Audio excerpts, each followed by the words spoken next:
한정당에서 초등학교 동창이 사준 차를 마셨다. 고향 한정당에서 작가 새벽부터와 함께 마신 차 한 잔, 차와 함께 곁들여 나온 빵도 참 맛있었다. 보통 빵은 먹을 때는 달콤해도 먹고 나면 입안이 텁텁하고 기분이 개운하지 않을 때가 있다. 그런데 그 빵은 달랐다. 단맛만 앞서는 빵이 아니었다. 먹고 난 뒤에도 속이 편안했다. 앞에 앉은 친구가 말했다. 여기는 재료가 달라.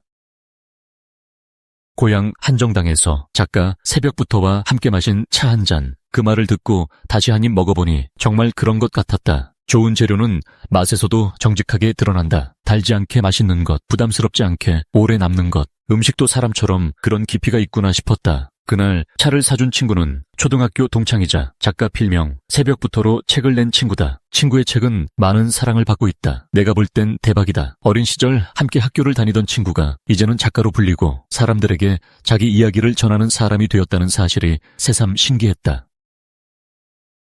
고향 한정당에서 작가 새벽부터와 함께 마신 차 한 잔. 한정당을 운영하는 친구도 초등학교 동창이다. 지금은 찻집으로 변모했지만 이 집은 내가 어릴 적 학교 가는 길목에 있던 집이었다. 그때 이 집 앞을 지날 때마다 나는 대문 안을 기웃거리곤 했다. 고향 한정당에서 작가 새벽부터와 함께 마신 차 한 잔. 그 시절 이 집은 지금 한정당을 운영하는 친구의 집은 아니었다. 훗날 친구가 고추장 사업을 하며 이 집으로 이사 왔다고 했다. 어린 시절 동경하던 그 집의 주인이 된 친구가 참 멋져 보였다. 게다가 동화 속 왕자같이 잘생기기까지 했으니 한옥의 분위기와 참 잘 어울렸다.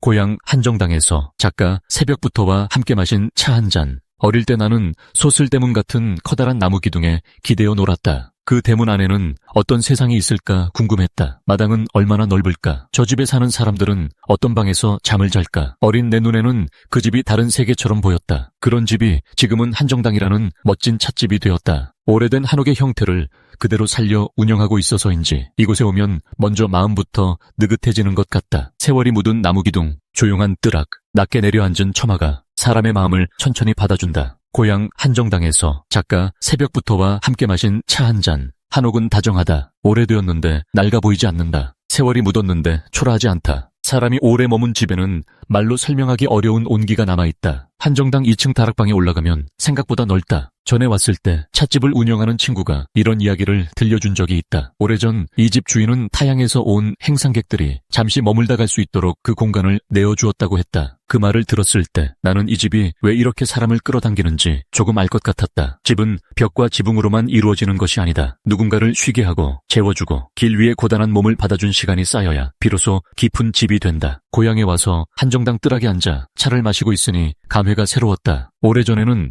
대문 밖에서 기웃거리던 아이였는데 이제는 그 뜰락에 앉아 초등학교 동창이 사준 차를 마시고 있다. 그것도 책으로 큰 사랑을 받은 작가 새벽부터와 마주 앉아서 말이다. 고향 한정당에서 작가 새벽부터와 함께 마신 차 한 잔. 세월은 참 묘하다. 어릴 때는 감히 들어가 보지 못하고 바라만 보던 곳에 나이 들어 자연스럽게 앉아있게 한다. 그때는 몰랐던 사람의 이야기를 듣게 하고 그때는 보이지 않던 삶의 무늬를 천천히 보여준다. 우리는 많은 이야기를 나누었다.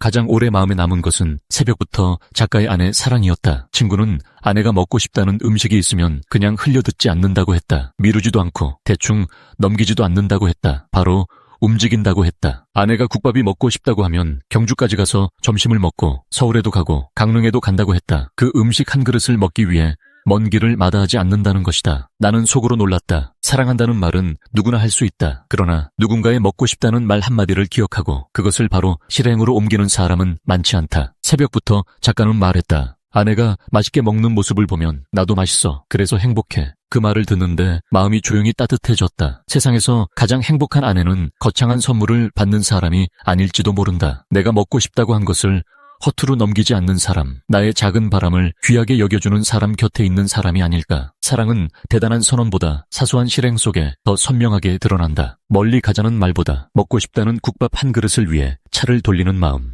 바쁘다는 핑계보다 지금 가자는 한마디를 선택하는 마음, 그런 마음이야말로 오래 사는 부부 사이에 남는 가장 깊은 정일 것이다. 고향 한정당에서 작가 새벽부터와 함께 마신 차 한 잔. 한정당에서 좋은 차를 마셨다. 맛있는 좋은 빵을 먹었고 좋은 이야기를 들었다. 하지만 오래 남은 것은 차의 향도 빵의 맛도 아니었다. 어릴 적 내가 기웃거리던 대문 안에 들어와 앉아 있었다는 사실, 고향 친구가 멋진 공간을 지켜내고 있다는 사실, 작가가 된 친구 새벽부터와 마주 앉아 삶의 이야기를 나누었다는 사실, 그리고 한 사람을 사랑하는 방식에 대해 오래 생각하게 되었다는 사실. 고향은 시간보다 기억이 먼저 도착하는 곳이다. 잊고 산 줄 알았던 장면을 다시 꺼내 보여준다. 어릴 때 바라만 보던 대문 앞에 나를 다시 세우고 이제는 그 안으로 들어와 앉아도 된다고 말해준다. 한정당 뜰하게 앉아 차를 마시며 생각했다. 사람도, 집도, 사랑도 오래 묵으면 깊어진다. 그리고 어떤 인연은 세월을 한참 돌아와서야 비로소 제자리에 앉는다.